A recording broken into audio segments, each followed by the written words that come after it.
आती तो मैं आज फिर कहता कि न्याय की तरफ नहीं बढ़ रहा है। अभय जी। अंजना जी, इस सिरे से उस सिरे तक सब शरीके जुर्म है।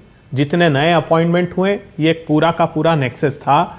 1 लाख लोग 5 लाख गांव गए, 12.5 करोड़ घरों से 3,500 करोड़ रुपए एकत्रित किया। ये खुद इनकी प्रेस रिलीज बताती है। चलिए, जो निगरानी करने वाले इंजीनियर थे दीनानाथ जी, उन्होंने कहा कंस्ट्रक्शन में भी 40% पैसा खाया गया। कंस्ट्रक्शन के चेयरमैन कौन? नपेंद्र मिश्र जी। आप कंस्ट्रक्शन कॉस्ट निकलवा लीजिए ऑडिटर से कि जो टेंपल का बना है उसमें कितना पर स्क्वायर फीट कंस्ट्रक्शन का पैसा लगा है, तो चौंक जाएंगे जान करके। आप एक बार कराइए तो सही, पर कौन कराएगा बताइए?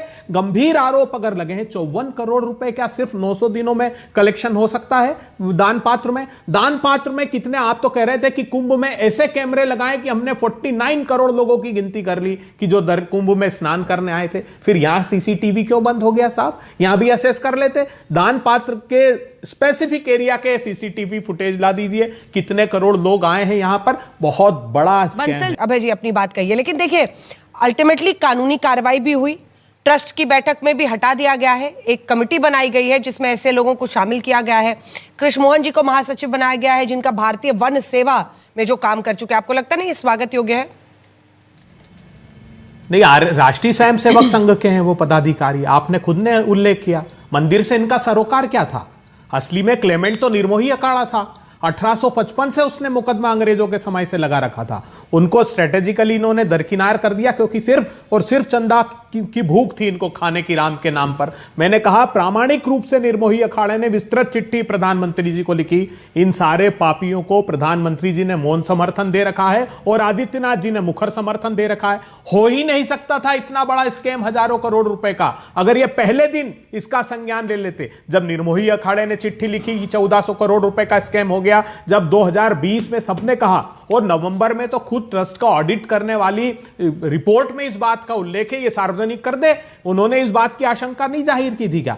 जब 825% बढ़ाकर जमीन के घोटाले हुए थे, तब भी प्रधानमंत्री को संज्ञान लेना चाहिए था। प्रधानमंत्री जी कभी नहीं बोलते। 135 बार उन्होंने मनमानी बात, मन की बात की, लेकिन क्या कभी नीट पर बोले, क्या कभी मणिपुर पर बोले, क्या कभी लखीमपुर खीरी पर? राम जी के लिए तो बोल दीजिए प्रधानमंत्री जी, मर्यादा पुरुषोत्तम राम के घर में डाका हुआ है, कम से कम आज तो बोल दीजिए। ठीक है अभय दुबे जी, अभय दुबे जी, वो कहा कि बहुत हिंदू धर्म को बदनाम करने की भी कोशिश हुई, क्या इस बात में सच्चाई नहीं है?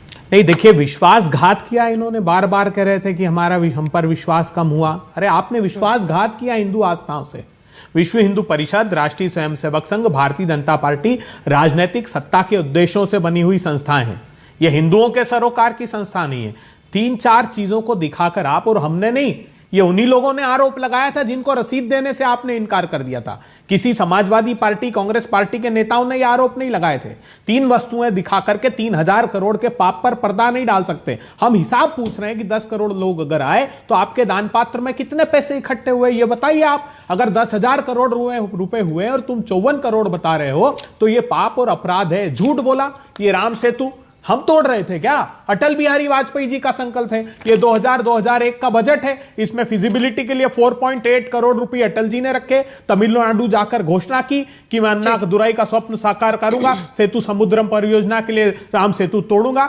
आपने शंकराचार्यों तक को अपमानित किया। चंपत राय जी का स्टेटमेंट सुनिएगा। जब शंकराचार्यों ने कहा कि प्रधानमंत्री जी अनिष्ट मत कीजिए, भगवान का शीश होता है मंदिर का शिखर, और मुहूर्त भी नहीं है, तो क्या कहा कि ये तो रामानंदियों का मंदिर है। मतलब हिंदू धर्म के 4 संप्रदायों में भी विभेद पैदा करते हैं, वैष्णव में, शैव में, शाक्त में, स्मार्त में। अरे स्मार्त शंकराचार्य लोगों का तो वो संप्रदाय है जो सभी संप्रदायों को एक करने के लिए बनाया गया।